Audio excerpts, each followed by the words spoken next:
All right, I suppose we'll get going for an afternoon of math.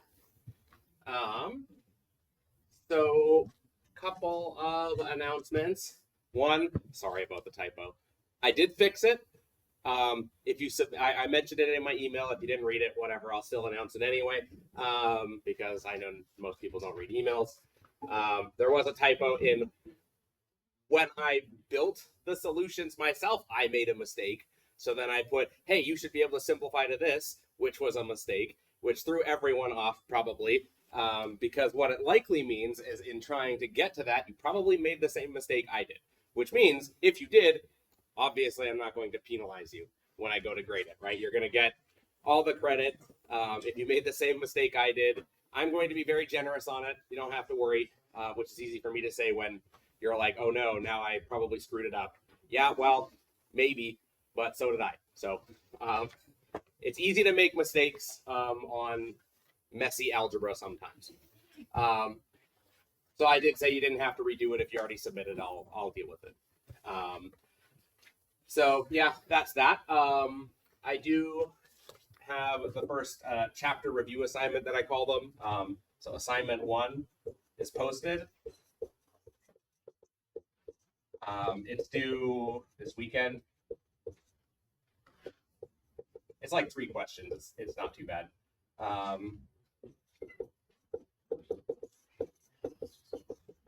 So the first one is related to truth tables. The second one is related to simplifying expressions.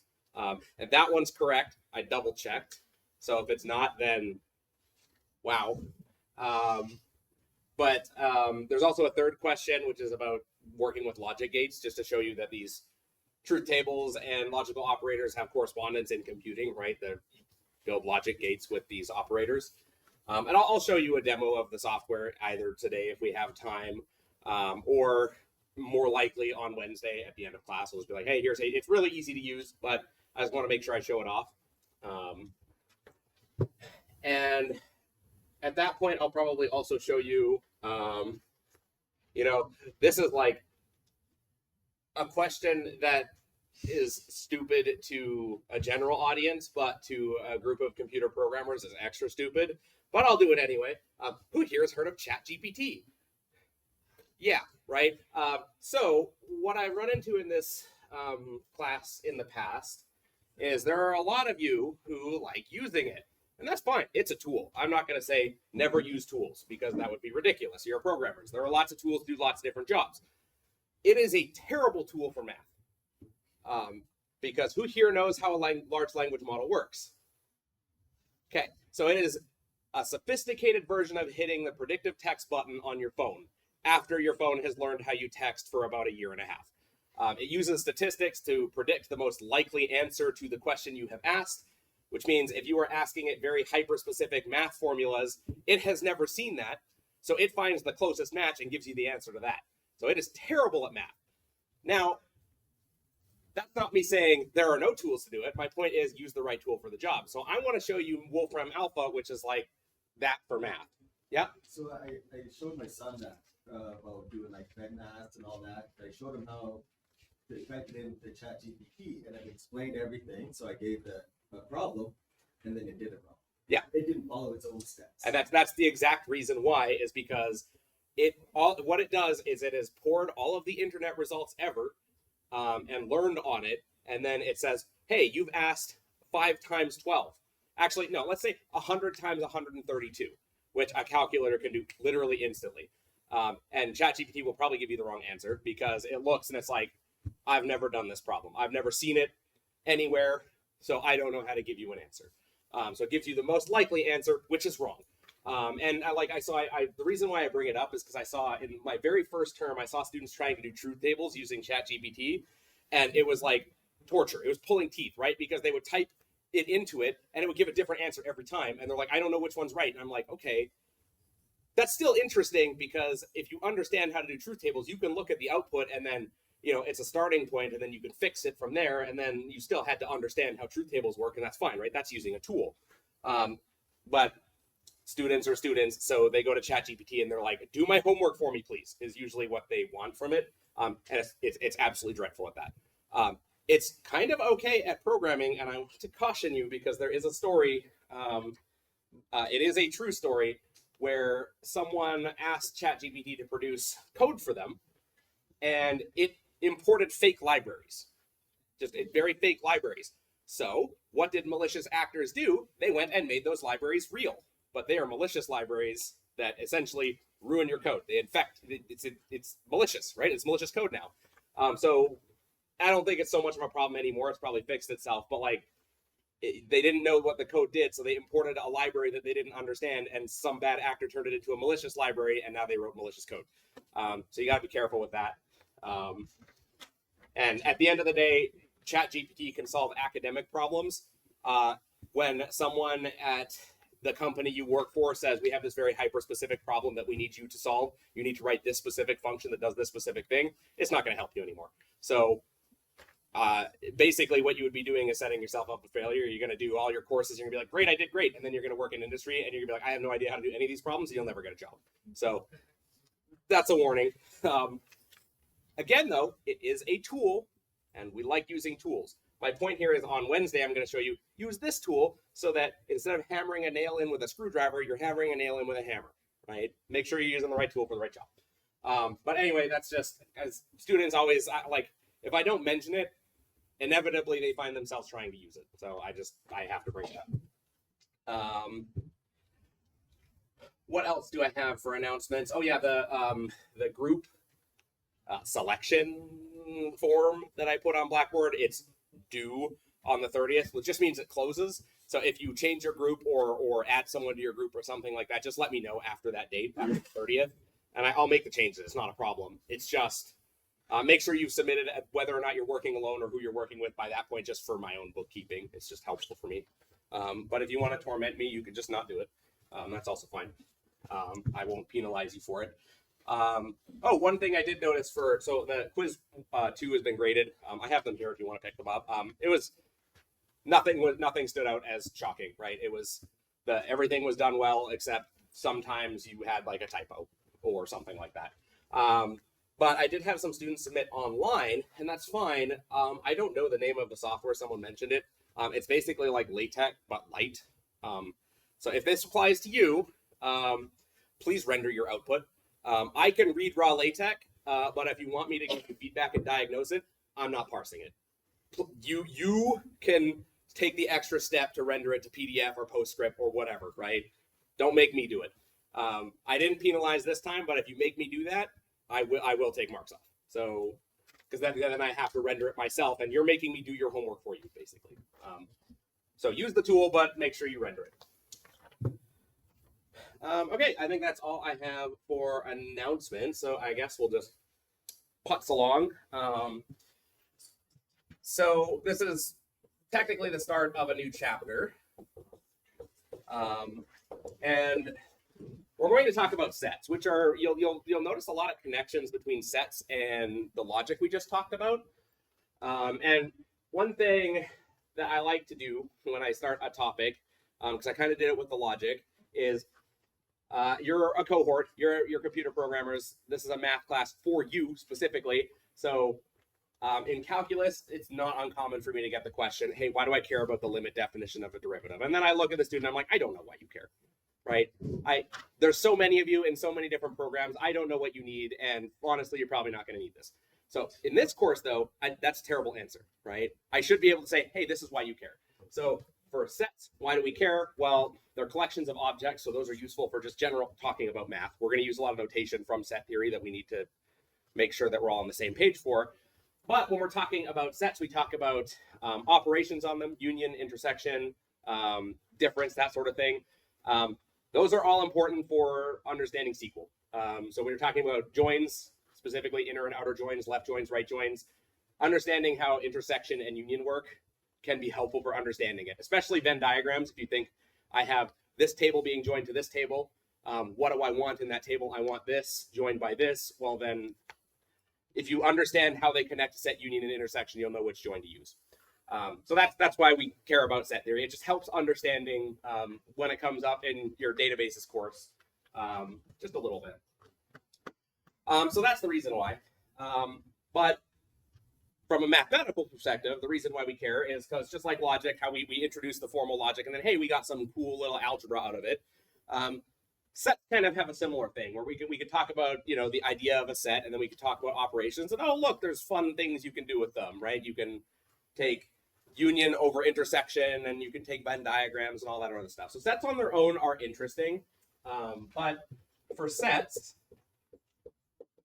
we mainly want to hammer down notation to clarify or solidify common notation. Because we'll use it throughout this course, and honestly, sometimes when you look at algorithms in pseudocode, they'll use set theory notation. So it's just helpful to know. So what is a set? So a set is, any guesses? Yep. Just a collection of one or more things. Sure. Yeah, that's perfect, right? That's what a set is. A set is a collection, and we can actually have 0 things in it. Collection of objects. Doesn't matter how many. I mean, well, obviously not negative. We're talking about numbers of objects. There's not negative objects in a bag of food. So we use curly brackets to indicate sets.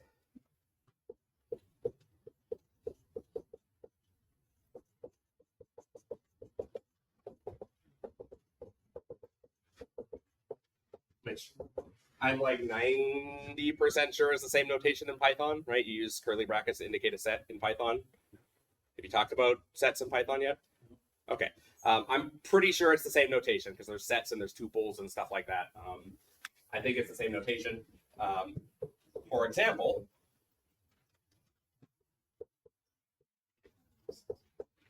we would say the set A is 1, 2, 3, Travis. Right? That's that set. It's just a collection of things, right? We got numbers 1, 2, 3, and then I'm in there because why not? So this contains the set A contains the objects 1, 2, 3, and Travis.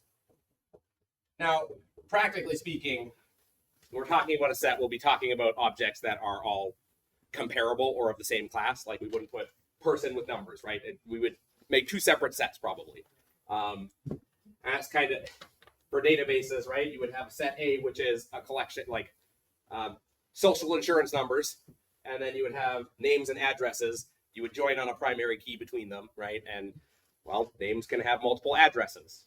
They can't have more than one social insurance number, though. So that's an example of why we would care about it. So if we have any specific one of these, we call it a member or element of a set. So any specific object from a set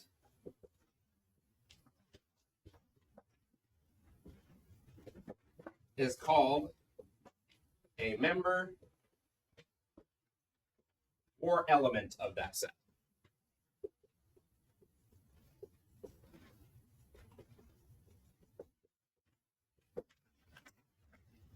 So there is a specific notation that we use to indicate whether or not something is an element of a set. We use the notation, it's like a funny lowercase e almost, to mean element of is one way to put it, or belongs to. So examples, we take a look here. 2 20e A. What that means is 2 belongs to A, 2 is an element of A, or most commonly 2 is in A. Yep. So this is like when you're setting up the range and everything for a graph. Yeah, that's yeah, basically. So that the range, the domain and range of a graph or something like that, or a function are just sets, right? Like we would use the notation 1 to 3 or something like that, right? This is the closed bracket notation or open bracket. This is a set of real numbers from 1 to 3, right? Real number, like we can't list out that we use that notation because I can't list out all the real numbers between 1 and 3 because there's infinitely many of them. But this is a set, right? Yeah, it's a collection of numbers. So this is read. Most commonly, 2 is in A. And that's the most common way to read it, just because that's the shortest, but belongs to, member of, those are all fine. Or, if we want to say, check if something is not in there, 4 is not in that set. Same thing, but with a slash through it, right? 4 is not in A.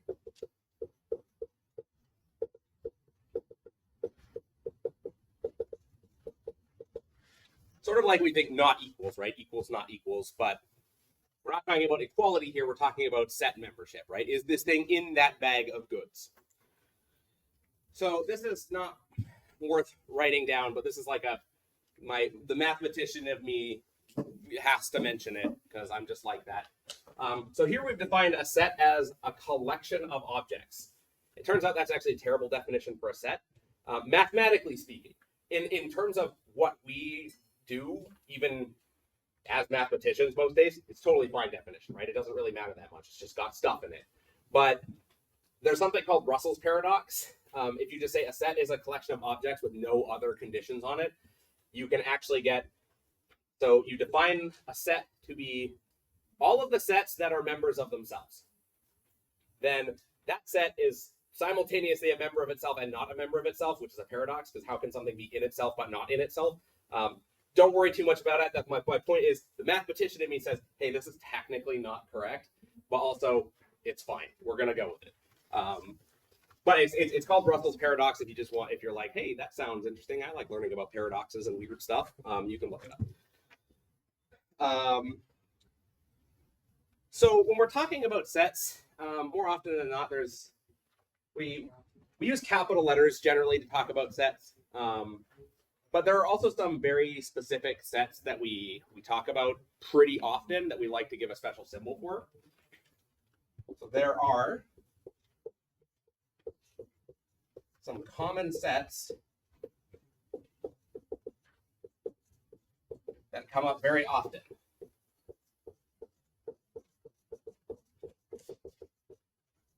So we give them special symbols.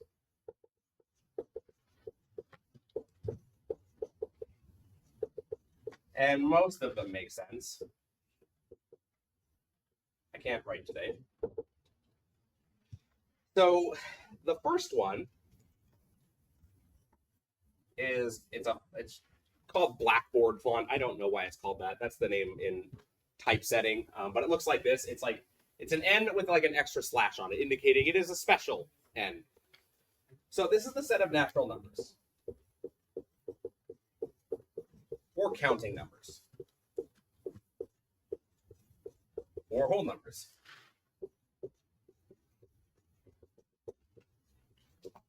So this is usually the first set of numbers you learn about when you're counting on your fingers, right? 1, 2, 3, 4, 5, 6, so on. There is an important thing to note here. This audience, generally speaking, we would only use one, but these counting numbers, does it have 0 or not? It's totally arbitrary, in fact. Sometimes it's convenient to include 0, sometimes we don't want to include 0. So this set may or may not include 0.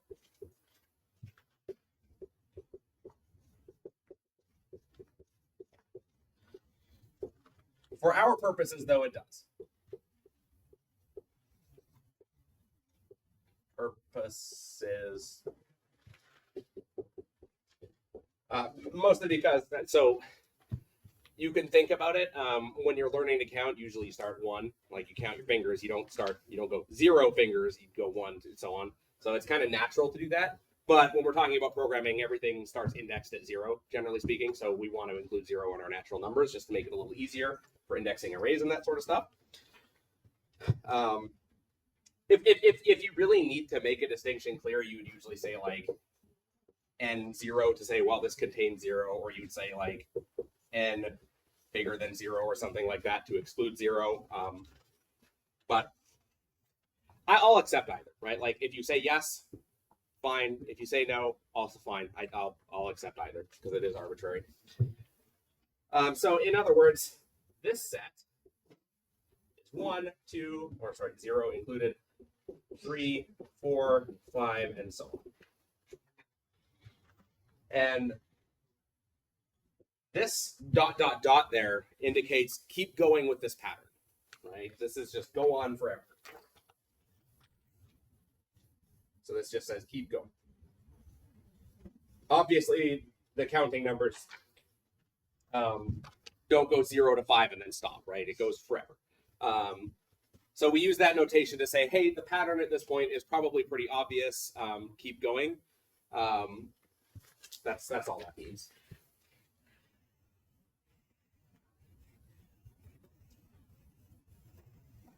Okay, so n natural numbers, right? That's we called them natural. The next one is kind of the weird one.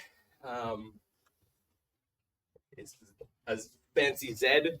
This is integers. So you might be like, okay, well, like, why not I for integers? Well, because most math done in like the 17th century and 18th century is German, right? Lots of the standard. Well, maybe not that point, but all this notation was standardized by Germans. So the German word for integers starts with a Z. I don't remember what it is. So that's why it's a fancy Z. So integers are obviously all of the whole numbers, but also all the negative ones.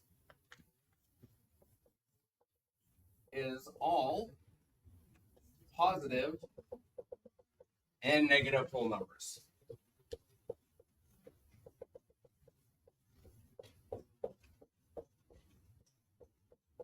So in other words, we got 0 in the middle here, and we go 1, 2, 3, 4, so on. But then we got -1, -2, -3, and so on, right? So now it goes in both directions, right? We've got all the negative numbers, and we've got all the positive numbers.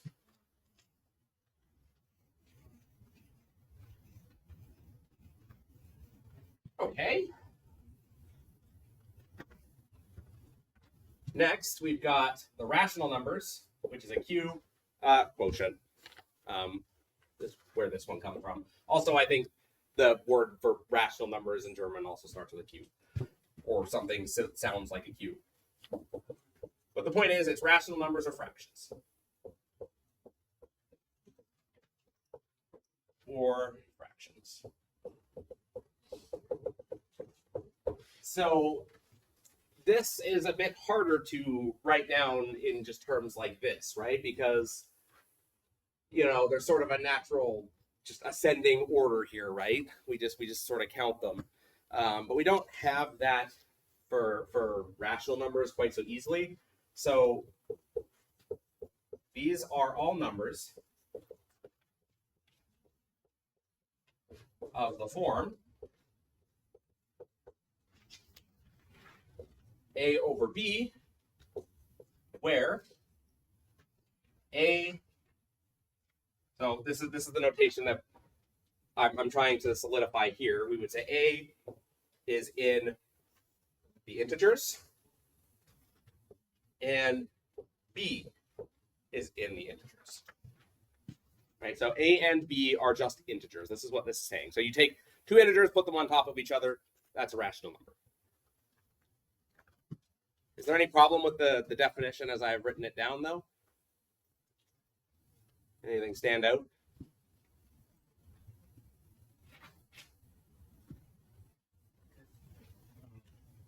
The B has to be greater than A. No, we're not making a stipulation on whether or not this is in reduced form or not, because 6 over 3 is a fraction too.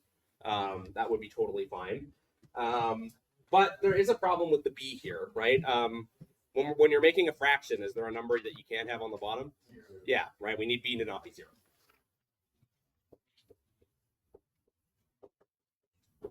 Right? So that's not a valid fraction. Okay, so the next set of numbers that we have, this one actually very much makes sense. It's the real numbers. We call it R, real numbers. And for all intents and purposes, this is the set that just contains literally every number you could ever think of, right? So this is basically every number.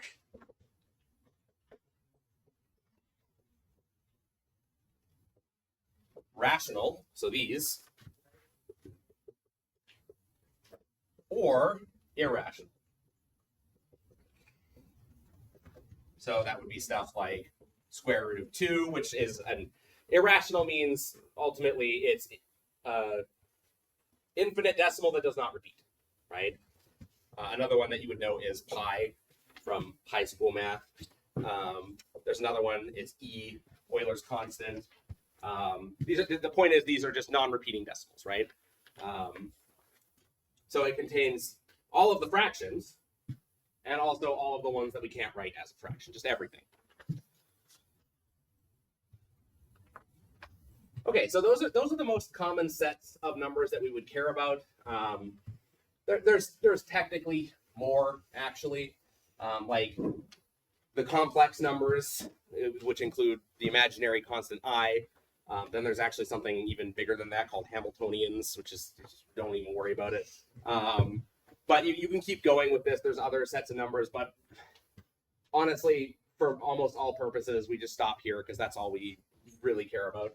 If you're into electrical engineering or sort of some physics, then complex numbers are very important. But okay, so fortunately, there is actually a lot of overlap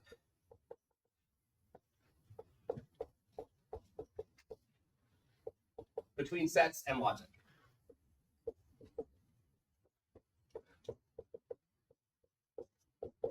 So what that essentially means is, in math, work smarter, not harder, right? So if we can borrow a lot of concepts from logic, then that means we don't have to really reinvent the wheel, right? We can just take stuff that already worked for logic and then use it for this.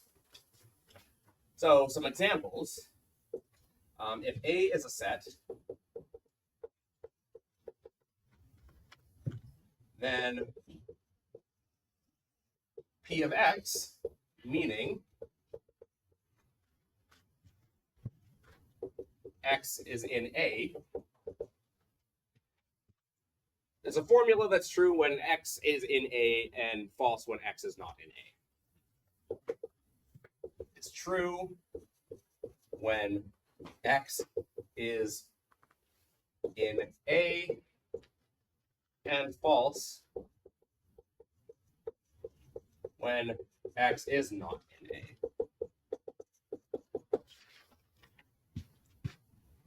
So because of there's this connection here, the way we write sets is often not a list, right?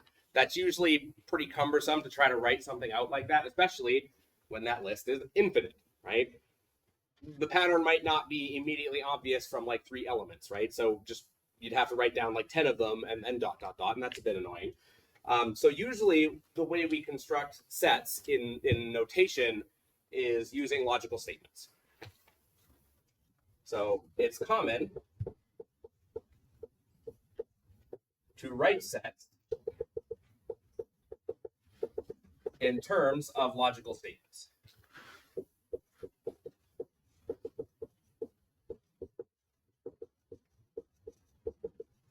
So what I mean by that is this. So this is the notation. I'm just going to write it down and then I'll explain it.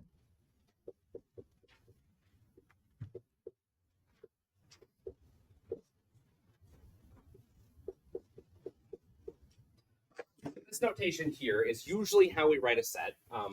Both of them are interchangeable. I tend to gravitate towards this one because it's more visually distinct on a whiteboard, but this is also fine. So this is an extra symbol, right? We've got the curly brackets, which is telling us, hey, this is a set of some description, and then this is a logical statement. So what does this extra symbol here mean? What does this one mean? I mean, right. It's where or such that. It's basically a conditional statement, right? This means such that or where, in other words, right? X such that Q of X is satisfied by it, or X where Q of X is true, right? Basically what this is saying.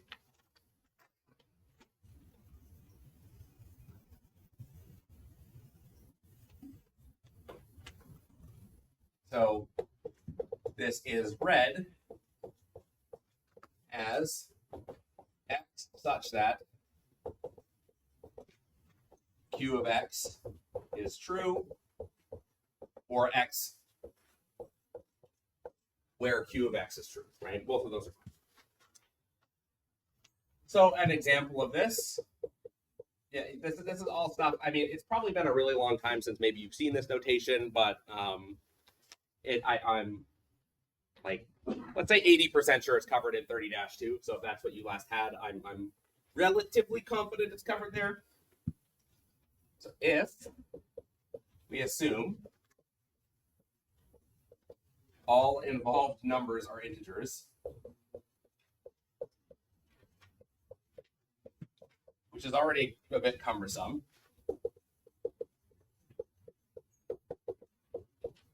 then the following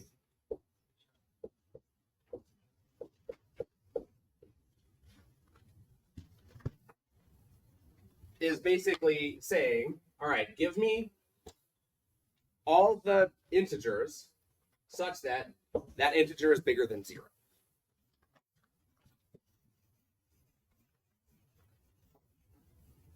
Right, so this is saying all the x such that, or where x is bigger than 0. Well,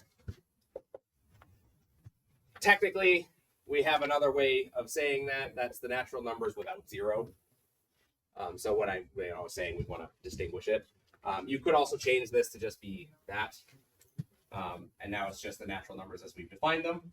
But the point is, this is how we read it, right? X, all the x such that this condition is true.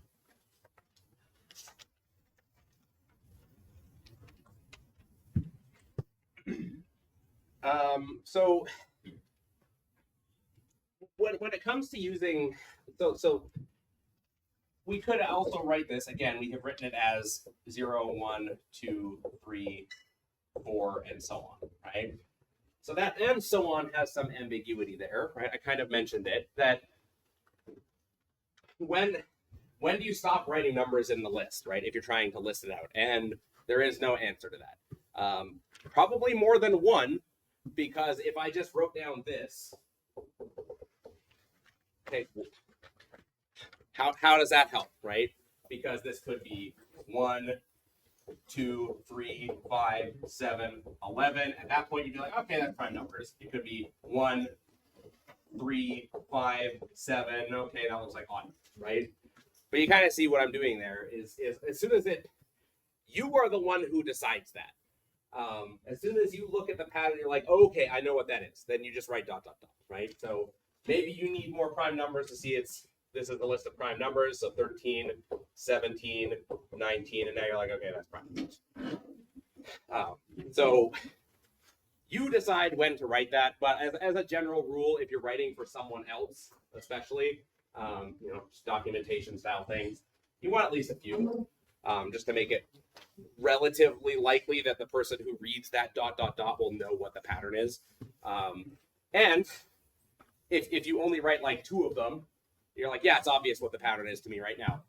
And then 2 weeks later, someone comes to you or me, I'm like, hey, what was the pattern here? What did you mean? And you're like, I don't remember. That's, just bad documentation.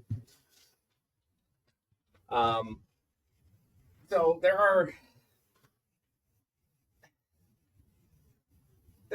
sort of another way around that, though. Like, if let's say we were talking about odd numbers. So 1, 2 is not an odd number. 3, 5, 7, 9, and we're like, okay, that's odd numbers. So what you can actually do is you can say, okay, keep going. And then what we'll often do is we'll write explicitly what the quote unquote kth element is. So this is element 1, 2, 3, 4, 5, and so on, right? So then what we'll often say is we'll say, okay, this is, how do we want to write this? 2k minus 1 is how I have it indexed, right? So what this is saying is this is the element number k, where k is just any whole number, right? It could be 100 or 5,000 or whatever, right? But we look at it, we say, okay, 5. What's the fifth element? I plug it into this. 2 times 5 is 10, minus 1, 9. What's the 15th element? 2 times 15 is 30, minus 1, 29, right? So that's going to be element number 15 in this set. So it's not uncommon to do that. If the pattern is extra obscure, and you like write it down, you're like, I just want to make sure you can include that to indicate the pattern. So they're kind of interchangeable.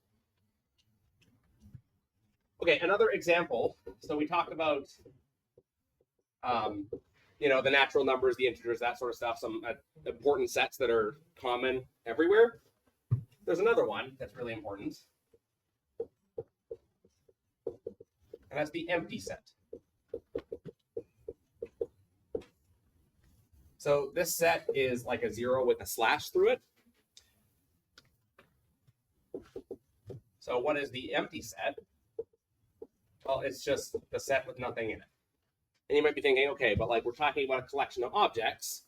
How can a collection of objects have nothing in it? Well, think in terms of I'm going to the grocery store. I'm going to buy some groceries. So my set of the bag will have groceries in it as my objects. But when I leave, there's nothing in it. It's just a bag, right? So you can think of a set as a bag. There is a such thing as an empty bag. So we can have an empty set as well. It just has nothing in it. So this is pretty helpful when we're talking about just set theory in general, because this is sort of, there's a reason we chose this notation, right? It's basically the 0 set, right? There's nothing in it. So it sort of acts like 0 for a lot of operations. So our logical operators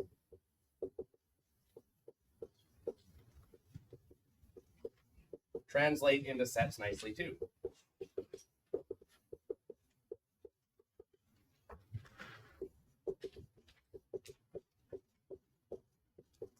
So that's stuff like negation, or, and and.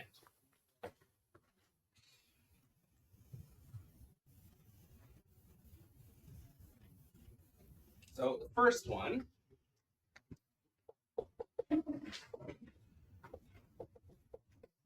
set A, we define the complement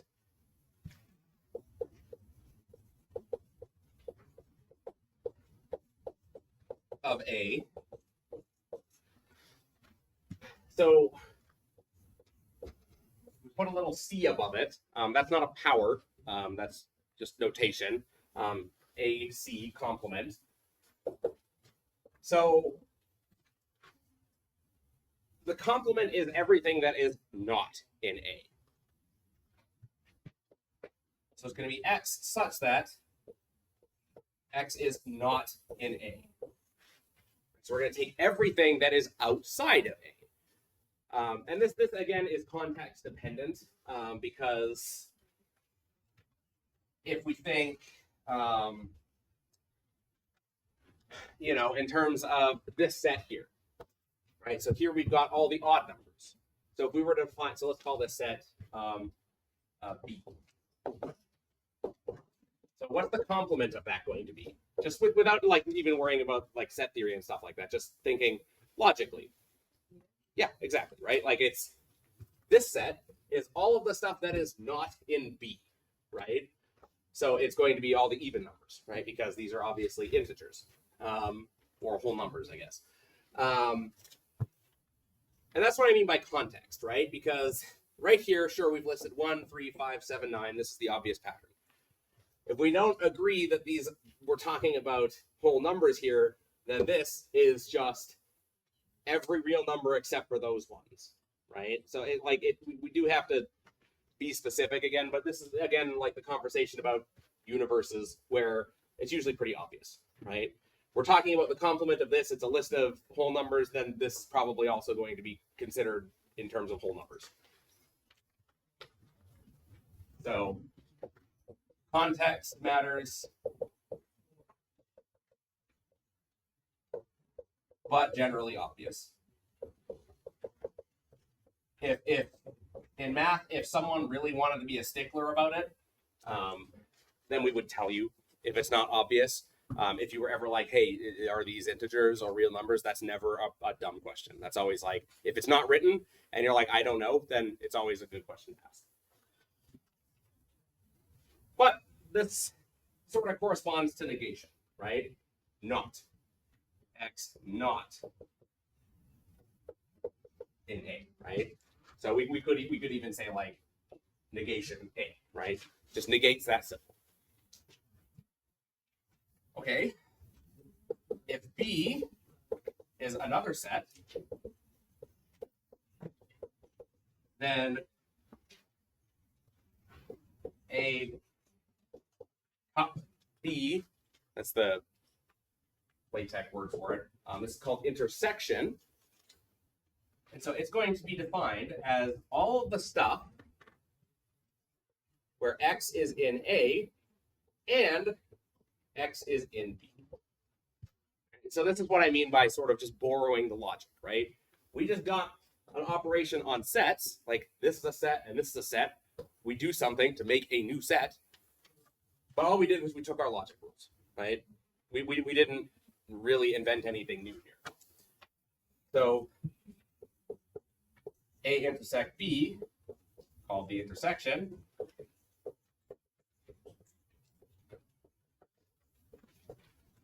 is all elements that are in both A and B.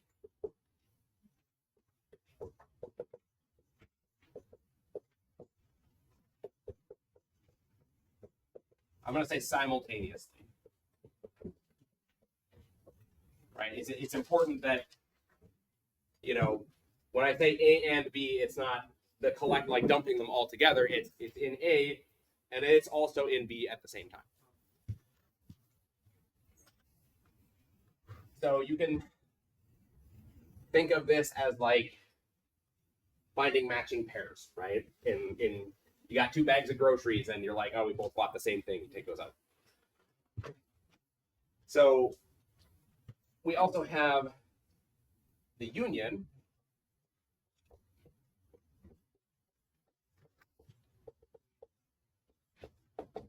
Union.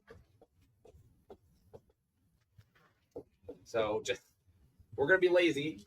This is like a rounded and. We're going to use a rounded or. But it's the same exact definition, just and replaced with or.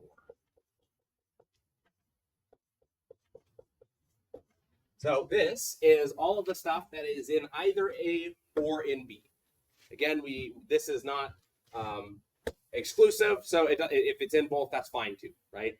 This is the idea of taking 2 bags and dumping them all together, just on the table, right? That's what this is. So this, sorry, I'll say this. A union B is the set of elements that are in either A or B. Right? Either one, doesn't matter.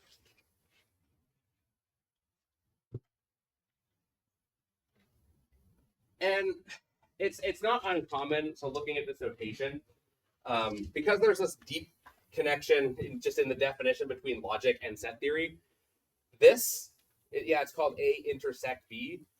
That's a mouthful, so we usually say A and B, right? Because we defined it using the logical and, so A and B kind of makes sense. This is A or B, right? We just sort of borrow that language. So in summary, intersection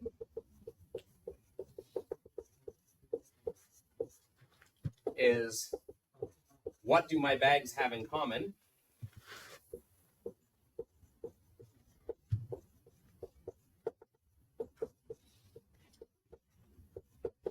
And union is dump the bags together. Dump the bags into a bigger bag. I would say the most common mistake, this happens in logic too, with set theory is just mixing these symbols up, right? It's usually not even a conceptual thing, right? Like students they'll know what intersection is and they'll know what union is. They just don't remember which symbol goes with which. That's pretty common. Yep. We won't have to do a bunch of like Venn diagrams and stuff. So I'm going to make you do Venn diagrams, but nothing too complicated. The value of understanding Venn diagrams is it does make doing joins in databases a lot easier. If you end up doing a lot of databases, you're probably going to end up drawing Venn diagrams just naturally. Like not even like you might not even think about it. You might just end up doing it just without even thinking about Venn diagrams in terms of math. You've just drawn the two circles and you're finding the overlap and which join do you need to use. And you're like, oh, I just drew a Venn diagram. So yes, but nothing super complicated. Okay, but let's do an example of using all these symbols.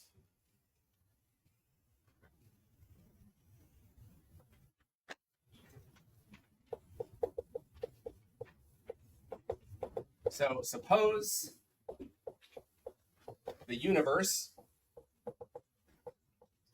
so all possible choices,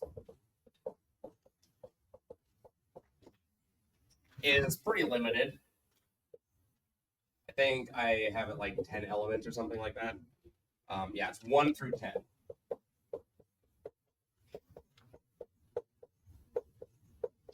So, okay, the only numbers we care about are 1 through 10, right? We've specified that, so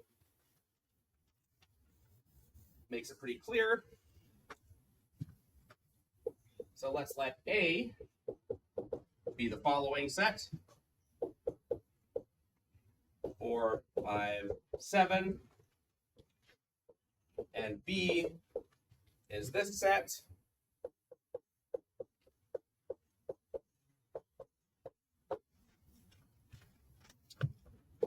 All right, let's work with these operations. So A complement. So let's, what are the elements in A complement? B. So B, so A complement is all the stuff that's not in A. So 1 is also in B, so we can't do that. So we just have to log, well, what's in A? 2, 6. Yeah.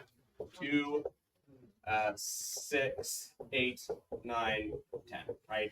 We just take a look at this and say, well, what's not in here from here, right? Those ones. Okay, A intersect B, or A and B. What do we got in here? So this is the stuff they have in common. Yeah. 4, 7. Yeah. Exactly. So A union B. I'm not going to make people do this one. You just literally take these and dump them together. So the easiest way to do this actually is just go 1, 3, 4, 5, 7, 1, 2, 4, 7, 8, 9. Now, generally with sets, we don't write duplicates. So in sets,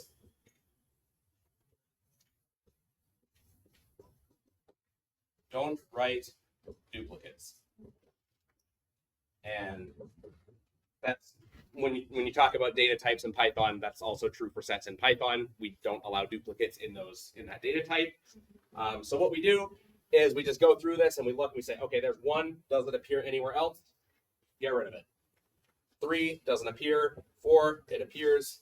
5, nope. 7, and then okay, we're good.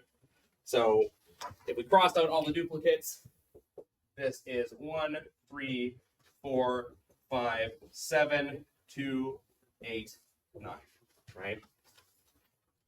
And the thing with sets is the order does not matter in which you write things, right? It's a bag of stuff. So it does not matter. Pardon? Also write 10. So 10 is not in either of these sets. So this is a note for sets. Order of elements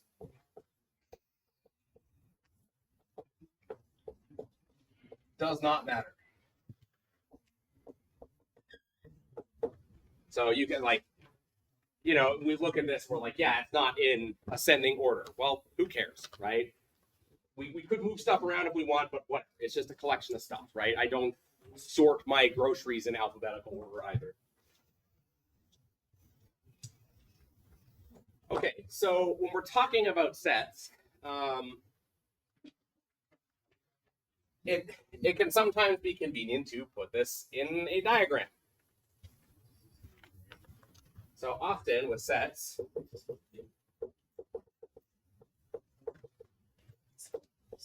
we like to visualize our elements with Venn diagrams.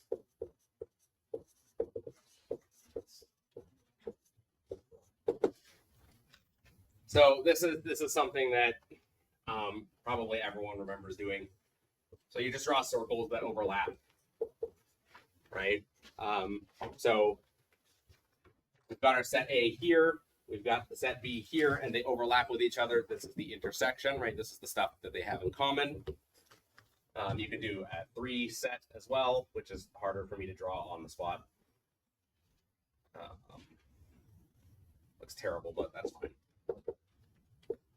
And then if you said do it for 4, that is actually non-trivial because you might just think, okay, add it here, that doesn't work. You actually have to make them ellipses. It's very weird. But you can do a Venn diagram for 4 sets. I'm not going to make you do it. But you've seen these before, right? It's pretty standard stuff. So the way you fill in a Venn diagram is you sort of just, well, I shouldn't have erased that. That was exactly the example I was going to use. Well, I guess we'll write it down again. So we had U was 1 through 10. I'm doing the thing. A was this. 1, 3, 4, 5, 7. And B was 1, 2, 4, 7, 8, 9. So when we've got this Venn diagram, this eraser is really bad. What we want to do is write down A and write down B. There's an extra step here, though, in this case, because we have stuff that is in neither of them, right? This big box is everything, right? This contains everything in our universe. And we just fill stuff in, right? Pretty easy. 1, 3, 4, 5, 7. 1, 2, 4, 7, 8, 9. And if we have a duplicate, we move it into the middle. 2 is only there, 3, 4 in common, 7 in common. And you can erase these if you want, or just leave them crossed out, whichever. But the reason why we care about Venn diagrams, especially if they're more complicated, is we can easily read stuff off from it. So Venn diagrams make it easier to read off set operations.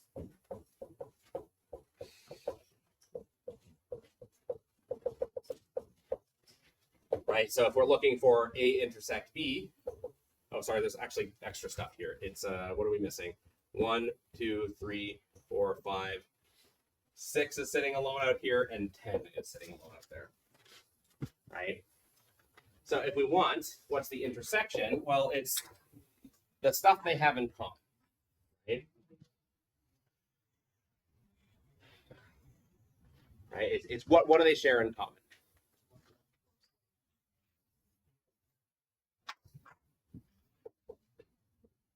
So we just read it off directly from that, 147. What about the union? That's going to be basically everything. Right? It's this whole mess.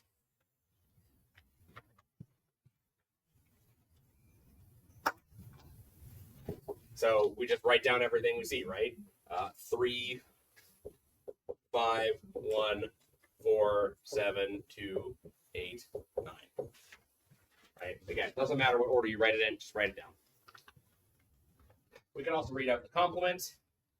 It's just everything that is not in A. So this is what's in A. It's blue. Just everything that's outside of it.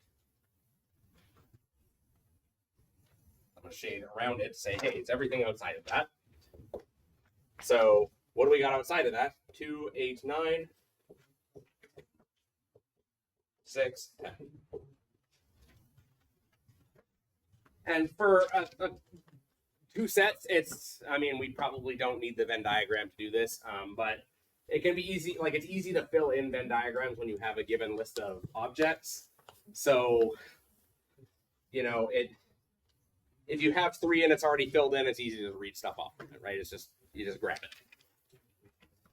But the reason why we like Venn diagrams is more in the abstract sense. So we look at this, right?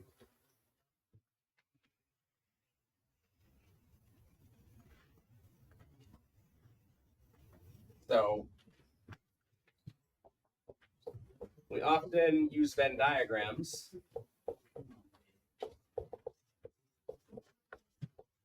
quote unquote abstractly.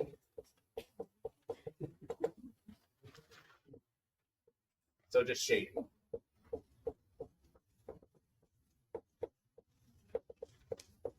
So if we had something like this, we don't know what's in there, but we say, all right, I want this stuff, right? Well, that's the intersection, right? But let's say instead,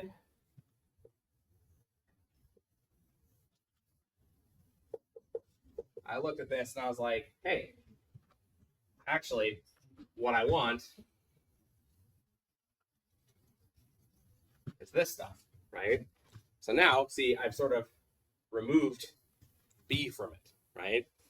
So this is another set operation, and it works exactly how you would expect it to. So there's a couple of notations for it. A minus B, I think it's A slash B for difference.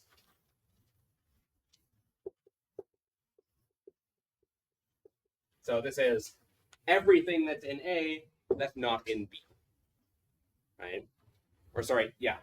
So we just remove everything that's in A that's also in B, right? We just take it out and throw it away. So you can imagine how if you're looking at this set right here, right? What is in A minus B? 3, 5, right? Because 1, 4, 7 is in A, but it's also in B, so we throw it out, right? But you can kind of see this lets us sort of get more complicated regions. Like if I wanted something like, well, again, with 3 sets, it's kind of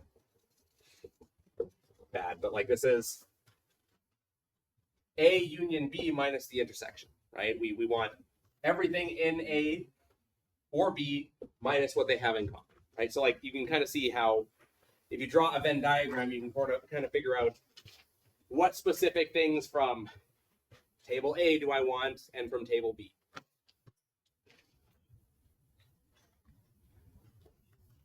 Okay, so now we have operations. So we had this sort of like with logic, right? We have operations we can do on sets. We can union them. We can intersect them. We can get new sets from old sets.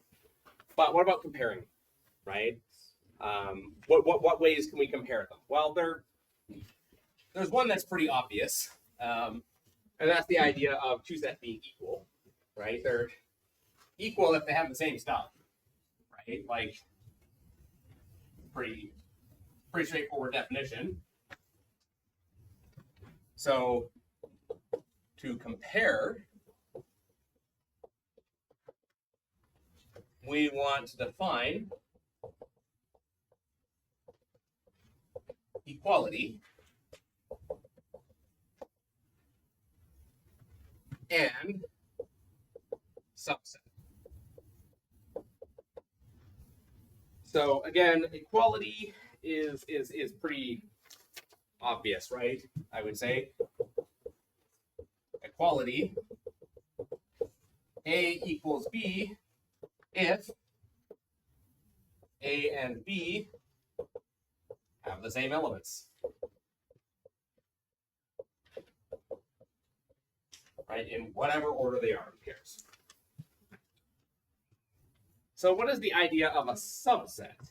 Well, we say that A is a subset of B if for all x, I'm gonna use this notation and then we're gonna write down what it actually means. For x inside of A, that means x is inside of B. So let's unpack this notation. What's this really saying? It's saying for every possible x that we can take in A, then that x is also in the set B.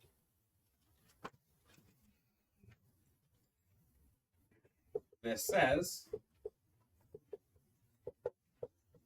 for every x in A, it is also in B. So we've got something that looks like this.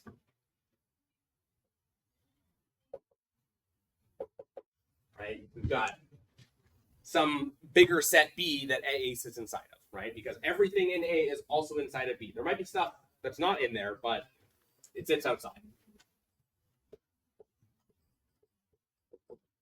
Use the notation, sort of like we just use the same symbols. We just rotate them and flip them, I guess. Similar to the union and the intersection symbol, but like this, it's saying A is contained in B.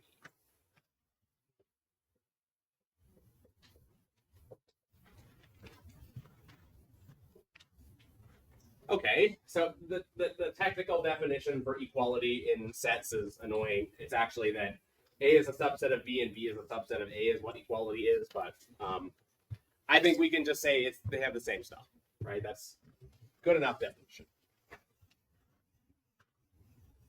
So there are some obvious subsets.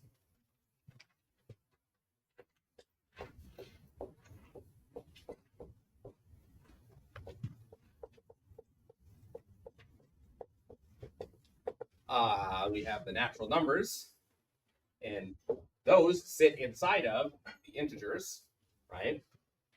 I mean, it's just if the positive whole numbers and the negative whole numbers, so obviously this is the case.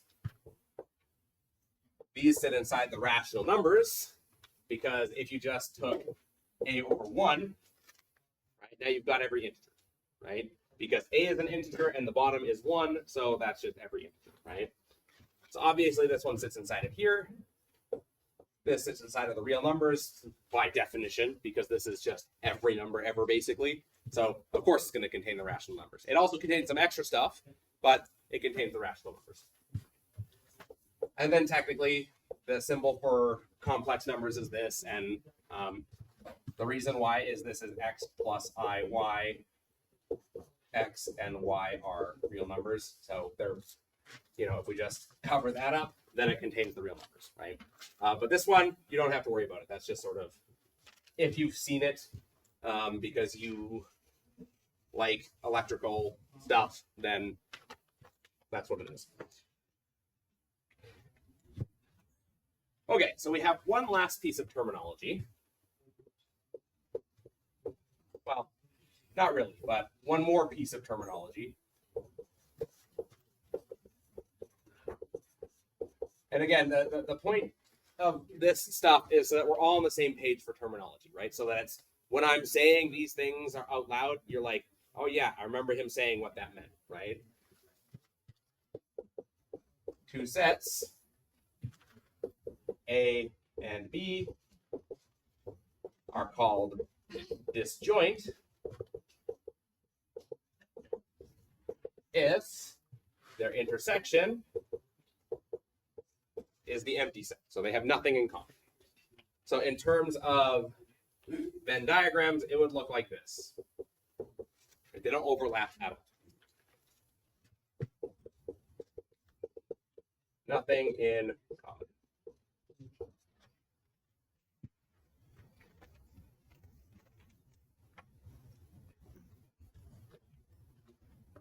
Okay.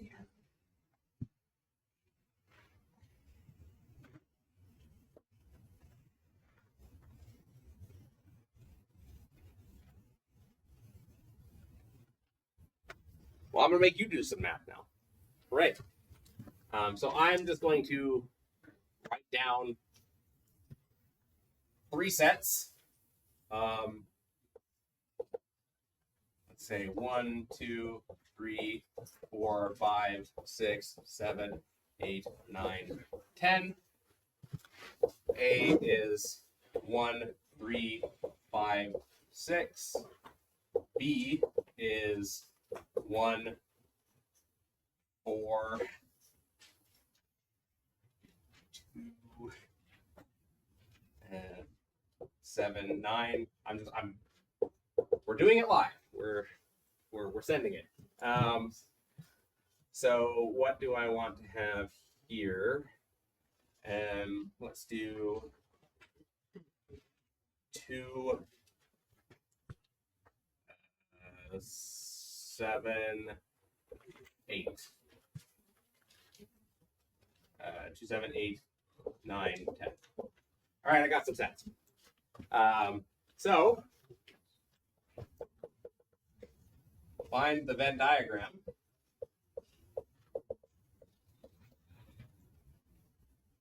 for these sets.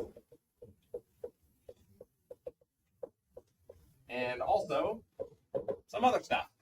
So let's do A intersect C, A union B. Let's do A intersect B union C, and A intersect C common.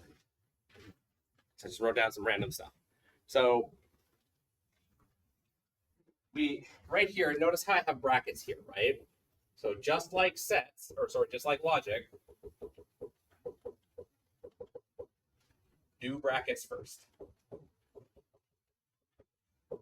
And if you struggle with that, we're going to talk about it more on Wednesday. We're going to talk about how we get some algebra for this and how it all works. But just for now, try and see what that looks like. So you're going to have something that looks like this, and you don't have to be artists. I'm not, obviously. That's not going to work. Already I screwed it up. Right, so you're going to have something that looks like this for a Venn diagram. And you just fill it in, and then do these. Sorry, what? Am I writing bad? Oh, what about the U? That's the box basically. Like it's the stuff outside of all of these. So like if we look here, let's see, 1, 2, 3, 4, 5, 6, 7, 8, 9, 10. So there's not going to be anything in that box because we've included everything. But if I got rid of that, then you would put a 10 there. Yeah. I'm going to take a picture of this example so I can use it for my next class, or not if it's bad.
Don't worry, I'm also gonna do it.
You physically like draw the third one.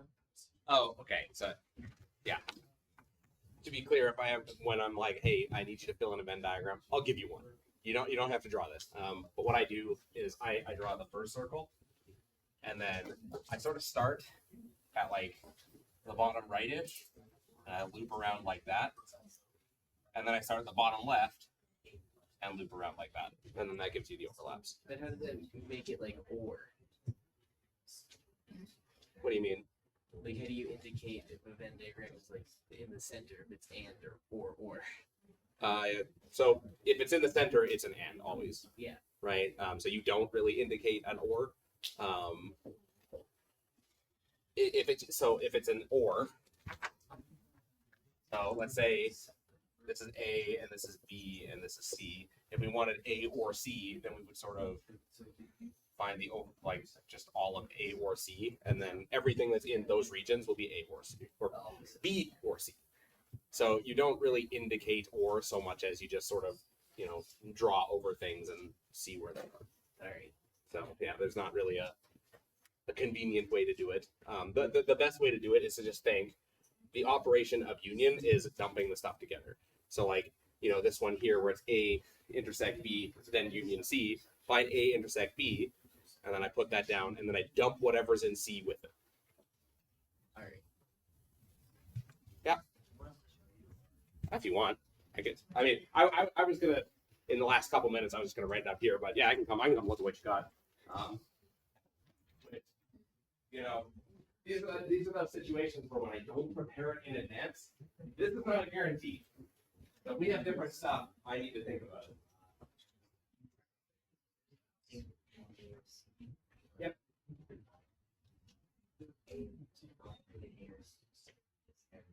Yeah, yeah, that's what I got. Yeah. And then what's 1, 2, 3, 4.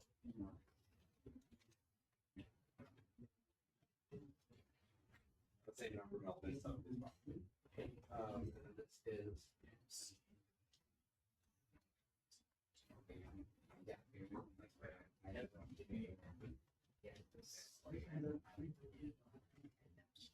Okay, so it's pretty recent. This is like a Yeah, yeah. I mean, that's the thing. Like, so this is stuff that like everyone's seen it, but it might have been like when was the last time you saw it?